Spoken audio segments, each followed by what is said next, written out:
Welcome to my class. नमस्ते student.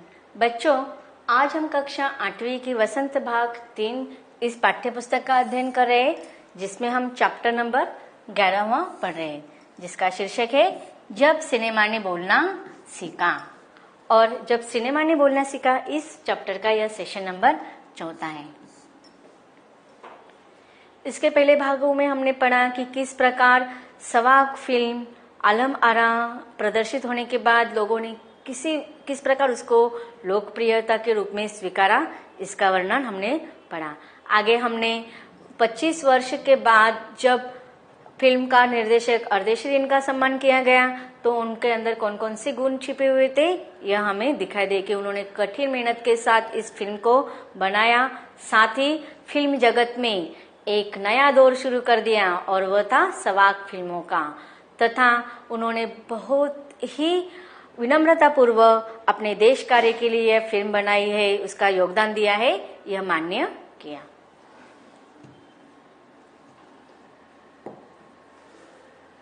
आगे पढ़ते हैं कि लेखक और कौन कौन सी बातें हमें बताना चाहते हैं। जब पहली बार सिनेमा ने बोलना सीख लिया, सिनेमा में काम करने के लिए पढ़े लिखे अभिनेता अभिनेत्रियों की जरूरत भी शुरू हो गई, क्योंकि अब संवाद भी बोलने थे, सिर्फ अभिनय से काम नहीं चलने वाला था। तो देखो, इसके पहले सवाक फिल्म बनने से पहले कौन सा दौर चालू था? मूक फिल्मों का। और मूक फिल्म भी बहुत प्रसिद्ध थी, सिर्फ भारत में ही नहीं, अन्य देशों में भी बहुत सारी फिल्म बनाई गई थी मूक फिल्म। और इसलिए जो अभिनेता रहते थे, अभिनेत्रियां रहती थी, उनको अधिकतर क्या करना पड़ता था? संवाद बोलने की जरूरत नहीं पड़ती थी मूक फिल्मों में, तो वह अधिकतर सिर्फ अभिनय ही करते थे। लेकिन जैसे ही संवाद फिल्म बनाना शुरू हो गई, तो जो अभिनेता अभिनेत्री थे, उनके सामने बहुत बड़े प्रश्न आ गए। कौन से? क्योंकि अब सिर्फ एक्शन करके कुछ उपयोग होने वाला नहीं था, अब चैलेंजेस बढ़ गए थे। कौन कौन से चैलेंजेस आ गए थे कि एक तो दर्शकों को, जो पहले मूक फिल्म देखने वाले दर्शक थे, मूक फिल्मों को पसंद करते थे, लेकिन अब दर्शकों की भी मांग बढ़ने लगी थी, क्योंकि अब उन्हें सजीव कैरेक्टर दिखाई देने लगे थे फिल्म जगत में, फिल्मों में। और साथ ही संवाद बोलने जाने कि अभिनय जो होते थे वह बहुत ही मेहनत कश होने चाहिए थे, उनकी भाषा पर प्रभुत्व होना चाहिए था, उनको जो कैरेक्टर निभाना था वह बहुत ही सजीवता के साथ वास्तविकता का उनको वहां पर दर्शाना था। तो इस प्रकार जो अभिनय करने वाले लोग थे, उनके सामने भी चैलेंज आने लगे। क्यों? क्योंकि उनकी बोलने की पद्धत, उनके हाव भाव, उनके संवाद, इसमें एक विशिष्ट पद्धति थी। जैसे कि भाषा, हमने देखा था कि मास्टर विठल इनको आलम आरा में कौन सी भाषा बोलने में कठिनाई आ रही थी? उर्दू भाषा। तो ऐसे समय उन कैरेक्टरों के लिए उनका पढ़ा लिखना होना बहुत जरूरी था। उसके साथ साथ मेहनत करने वाले, परिश्रम करने वाले एक्टर चाहिए थे। तो जैसे ही सवाक फिल्म शुरुआत हो गई, तो सिनेमा के काम करने के लिए जो कैरेक्टर रहते थे, अभिनेता अभिनेत्री, उनके चयन में भी बहुत ध्यान रखना पड़ता था। वह जो अभिनेता अभिनेत्री थी, उनके लिए पढ़ा लिखना जरूरी था, क्योंकि जिस भाषा में वह फिल्म बना रहे थे, वह भाषा उनको आना अनिवार्य था। अब क्योंकि संवाद फिल्मों में संवाद भी बोलने थे, तो संवाद बोलते समय सारी चीजों पर ध्यान रखना था कि कौन सा कैरेक्टर उनको निभाना है, उस कैरेक्टर को हिसाब से उनको संवाद बोलना है। अगर बूढ़े पात्र को निभाना है, तो बूढ़े लोग किस प्रकार से संवाद करते हैं, उसमें उतार चढ़ाव, ठहराव। फिर अगर प्रमुख पात्र का किरदार निभाना है, तो उसके लिए भी संवाद उसी हिसाब से मजबूत होने चाहिए। सिर्फ अभिनय से काम चलने वाला था? नहीं, अब संवाद भी बोलना अनिवार्य था। मूक जो फिल्म थे, उस समय मूक फिल्मों के दौर में पहलवान जैसे शरीर वाले, स्टंट करने वाले और उछल कूद करने वाले अभिनेताओं से काम चल जाया करता था। तो इस प्रकार सवाक फिल्मों के लिए संवाद बोलने वाले, पढ़े लिखे तथा सिर्फ अभिनय करने वाले नहीं, तो इन सारी चीजों की जरूरत पड़ने लगी। मूक फिल्मों के दौर में तो पहलवान जैसे शरीर वाले, स्टंट करने वाले तथा उछल कूद करने वाले अभिनेताओं से काम चल जाया करता था। लेकिन अब संवाद फिल्मों में ऐसा होने वाला था नहीं। अब जो सिर्फ एक्शन करने वाले थे, उछल कूद करने वाले जो अभिनेता थे, उनको संवाद भी बोलना अनिवार्य हो गया था। अब उन्हें संवाद बोलना था, गायन की प्रतिभा की भी कद्र होने लगी थी। अब देखो गायन की प्रतिभा की कब कद्र क्यों हो रही थी उस समय, क्योंकि उस समय देखो गायन क्षेत्र में, संगीत क्षेत्र में इतने तकनीकी का यूज नहीं हो रहा था। शुरुआत का समय था, कुछ नॉलेज नहीं था, या फिर आज के युग में जो हमें तकनीक सुविधाएं सब मिलते उस समय नहीं था। इसलिए संगीत तो बनाया जाता था, लेकिन जो गाने की जो कला थी वह भी कलाकारों में निपुणता के साथ होनी चाहिए। क्योंकि शुरुआत में क्या होता था, जो अभिनय करने वाले जो अभिनेत्री या अभिनेता होते थे, उनको ही गीत गाना पड़ता था, तो उसके लिए उनका आवाज भी अच्छा होना चाहिए था। तो इस प्रकार फिल्मों के द्वारा सिर्फ कथा ही नहीं, उसमें गानों की भी जरूरत होती थी। और इस प्रकार एक हर एक क्षेत्र में, संगीत क्षेत्र में, गायन क्षेत्र में, नृत्य क्षेत्र में प्रगति होने लगी। और अभिनेताओं के लिए ये सारी चीजें बहुत महत्वपूर्ण रहने लगी कि उनका पढ़ा लिखा होना चाहिए, संवाद पर अच्छे से कौशल्य पर उस पर प्रावीण्य होना चाहिए, फिर गायन की भी कला निपुणता उनमें होनी चाहिए।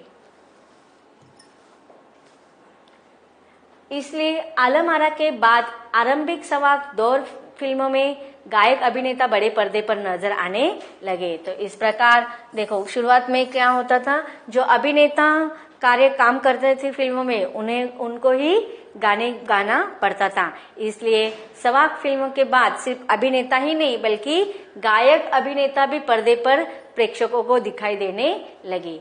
हिंदी उर्दू भाषाओं का महत्व बढ़ गया। क्यों? क्योंकि हिंदी और उर्दू भाषा ही उस समय हिंदुस्तानी भाषा मानी जाती थी और सारे लोगों की बोलचाल की भाषा थी। सारे लोग इस भाषा को समझते थे और जानते थे। इसलिए सारे लोगों की भाषा का अगर देखा जाए तो वह साधन माध्यम बनाकर उस समय हिंदी और उर्दू भाषा को बहुत महत्व देना गया।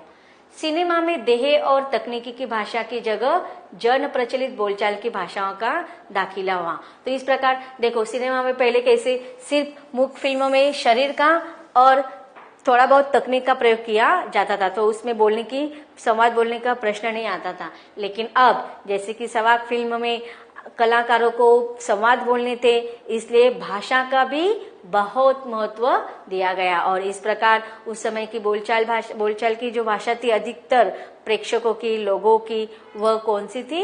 हिंदी और उर्दू थी। इस प्रकार इस बोलचाल भाषा का बहुत महत्व बढ़ने लगा।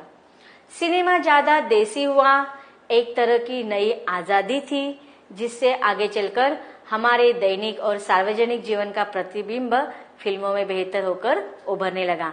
तो इस प्रकार धीरे धीरे इस संवाद फिल्म के द्वारा सारे समाज की नींव इन फिल्मों की दिखाई देने लगी कि मानव की रोजमर्रा के जीवन के विषय इस फिल्मों के द्वारा दिखाई दिए गए। तो इस प्रकार एक नया प्रकार का आजादी महसूस होने लगा और हमारे दैनिक और सार्वजनिक जीवन के कथा इन फिल्मों के द्वारा बनाने शुरू हो गए। अभिनेताओं अभिनेत्रियों की लोकप्रियता का असर उस दौर के दर्शकों पर भी खूब पड़ रहा था। तो देखो इस प्रकार अब संवाद फिल्मों के द्वारा क्या होने लगा कि जो प्रेक्षक थे, जो फिल्मों में किरदार निभाने वाले जो प्रमुख नायक नायिका विलन जितने भी किरदार होते थे, अभिनेता अभिनेत्री थे, वो प्रेक्षकों के बीच में बहुत पसंद होने लगे और इस प्रकार दर्शकों के बीच में इनका असर बढ़ने लगा। और माधुरी नाम की फिल्म में नायिका सुलोचना की हेयर स्टाइल उस दौर में औरतों में लोकप्रिय थी। तो देखो अब प्रेक्षक क्या करते हैं कि फिल्मों के द्वारा जो कुछ चीजें दिखाई जाते हैं उसका अनुकरण करते हैं। हम भी करते हैं ना, अगर फिल्म में कोई डायलॉग रहता है तो हम हमेशा वो डायलॉग बोलते रहते हैं। जैसे कि वो मोगैम्बो वाला डायलॉग बहुत फेमस हुआ था, मोगैम्बो खुश हुआ। उसी प्रकार जो औरतें प्रेक्षक के रूप में जो औरतें होती है वो अधिकतर क्या करती है, जो नायिका होती है नायिकाओं के हेयर स्टाइल उनके कपड़ों का वह अनुकरण करते हैं। तो एक दौर रहता था कि उस हीरोइन की जो हेयर स्टाइल रहती थी वह उस समय के औरतें उसका अनुकरण करते थे। जैसे कि सुलोचना की जो हेयर स्टाइल थी वह उस समय के दौर में औरतें बहुत पसंद करती थी और फिर सारे औरतें उस प्रकार के हेयर स्टाइल रखने लगे। फिर आगे चलकर साधना की भी हेयर स्टाइल बहुत प्रचलित हुई थी। तो इस प्रकार बहुत सारे जो कैरेक्टर रहते थे उनका अनुकरण किया जाता था। उसी युग में नहीं, आज भी देखते हैं हम। जैसे कि देखो, अगर फिल्मों के द्वारा जो प्रमुख कैरेक्टर होते हैं वो जो पहनावा पहनते हैं वो शादी में तो बहुत सारे आज हम खरीदते हैं वैसे ही। जैसे कि हम आपके कौन इस फिल्म में जो ग्रीन कलर का पहराव था वो देखो बहुत फेमस हो गया था। फिर उनकी ब्लू कलर की साड़ी, मतलब सिर्फ एक ही फिल्म नहीं, बहुत सारे ऐसे फिल्म हैं उनका अनुकरण प्रेक्षक करते हैं, चाहे हो सेंटेंस के द्वारा हो, डायलॉग के द्वारा हो, या पहनावा के द्वारा, हेयर स्टाइल के द्वारा। तो यह सारी चीजें जो कैरेक्टर निभाते थे उनका असर प्रेक्षकों के मन पर छा जाता था। औरतें अपनी केस सज्जा उसी तरह की कर रही थी। अर्देशीर ईरानी की फिल्मों में भारतीय के अलावा ईरानी कलाकारों ने भी अभिनय किया था। तो देखो, सिर्फ भारत के कलाकारों के लिए ही यह फिल्म क्षेत्र नहीं था, बल्कि अन्य कलाकारों के लिए भी, ईरानी कलाकारों ने भी इन फिल्मों में अभिनय किया था। स्वयं आलम आरा भारत के अलावा, देखो आलम आरा उस समय जो सवाक पहली फिल्म थी, सिर्फ भारत में ही प्रसिद्ध नहीं हुई थी बल्कि श्रीलंका, बर्मा और पश्चिम एशिया के इन देशों में भी बहुत प्रसिद्ध हुई थी। भारतीय सिनेमा के जनक फाल्के को सवाक सिनेमा के जनक अर्देशीर ईरानी की उपलब्धि को अपनाना ही था, क्योंकि वहां से सिनेमा का एक नया युग शुरू हो गया था। तो देखो, जिस प्रकार दादा साहेब फाल्के, इन्होंने सिनेमा जगत का उनको जनक माना जाता है। उन्होंने एक्चुअली देखा जाए तो फाल्के द्वारा ही, दादा साहेब फाल्के द्वारा ही इन सिनेमाओं की नींव डाली गई थी। उन्होंने जो बीज फिल्म के क्षेत्र में बोए थे, उसके पेड़ों पर जो फल थे, वह उस समय से आज के युग में भी देखो किस प्रकार से उसका असर मिल रहा है। हमें बहुत अच्छे अच्छे उसके प्रयोग मिले, और इसीलिए जो फिल्म के क्षेत्र में जो नए टेक्निक यूज हुए, नए का हमेशा प्रयोग किया गया और उसका आदर के साथ, सम्मान के साथ स्वीकार भी किया गया। तो दादा साहेब फाल्के, इन्होंने भी इस अर्देशीर द्वारा जो फिल्म बनाई गई थी, कौन सी, सवाक फिल्म, तो उनको उनका अनुकरण करना पड़ा, क्योंकि वही से तो सिनेमा का एक नया दूर युग शुरू हुआ था।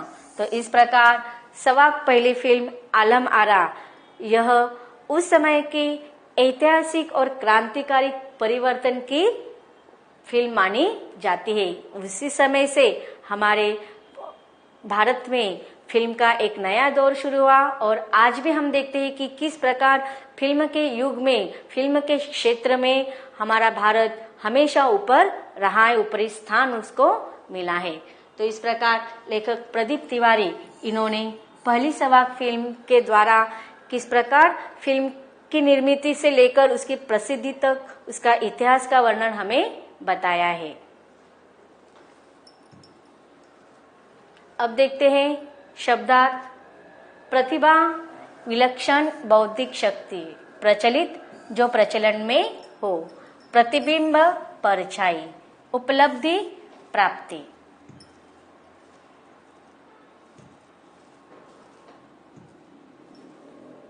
अब कुछ प्रश्नोत्तर देखते हैं। सामाजिक विषय पर आधारित कौन सी फिल्म बनी थी? तो देखो, उस समय सामाजिक विषय पर आधारित खुदा की शान, यह फिल्म बनाई गई थी। पढ़े लिखे कलाकारों की जरूरत क्यों पड़ी? उत्तर के ऑप्शन है स्टंट करने के लिए, अभिनय करने के लिए, गायन करने के लिए, या संवाद बोलने के लिए। देखो, अब संवाद बोलने के लिए पढ़े लिखे जो अभिनेता थे, अभिनय कलाकार थे, उनकी जरूरत किस लिए पड़ी थी? क्योंकि संवाद बोलना जरूरी था, इसलिए ये उत्तर का ऑप्शन होगा घ, संवाद बोलने के लिए। आगे का प्रश्न है, किन फिल्मों में पहलवान जैसे अभिनेताओं से काम चल जाया करता था? कौन से फिल्मों में? धार्मिक फिल्मों में, सवाक फिल्मों में, पुरानी फिल्मों में, या मूक फिल्मों में? तो मूक फिल्मों में पहलवान जैसे अभिनेताओं से काम चल जाता था। आगे का प्रश्न है, किस प्रतिभा की कद्र होने लगी थी? कौन सी? अभिनय की, नृत्य की, संवाद की या गायन की? देखो, जब सवाक फिल्म आई तो उसके साथ साथ गायन करने वाले अभिनेताओं की बहुत डिमांड थी, तो इसलिए गायन इस प्रतिभा की बहुत कद्र होने लगी थी। तो बच्चों, आज हमने इस पाठ में हमारे भारत देश की पहली सवाक फिल्म आलम आरा, इसके ऐतिहासिक और क्रांतिकारी परिवर्तन के बारे में हमने पढ़ा और उसके ऐतिहासिक महत्व को भी हमने देखा। आज भले ही आज इस फिल्म को हम हमारे पास कोई उपलब्धि नहीं है, फिर भी हम अगर चाहे तो फोटो के अलावा इसके कैरेक्टरों के द्वारा हम इस फिल्म को जान सकते हैं। अगर आप गूगल पर सर्च करेंगे तो इस फिल्म के बारे में आपको बहुत सारी जानकारी मिलेगी और किस प्रकार इस फिल्म को बनाने के लिए निर्देशक फिल्मकार आदर्श जिन्होंने कठिन मेहनत की थी, इसका वर्णन भी मिलेगा। तो यहाँ तक हमने पढ़ लिया है इस पाठ को और समझ लिया है। अब मिलेंगे इसके अगले भाग में एक नए पाठ के साथ। धन्यवाद।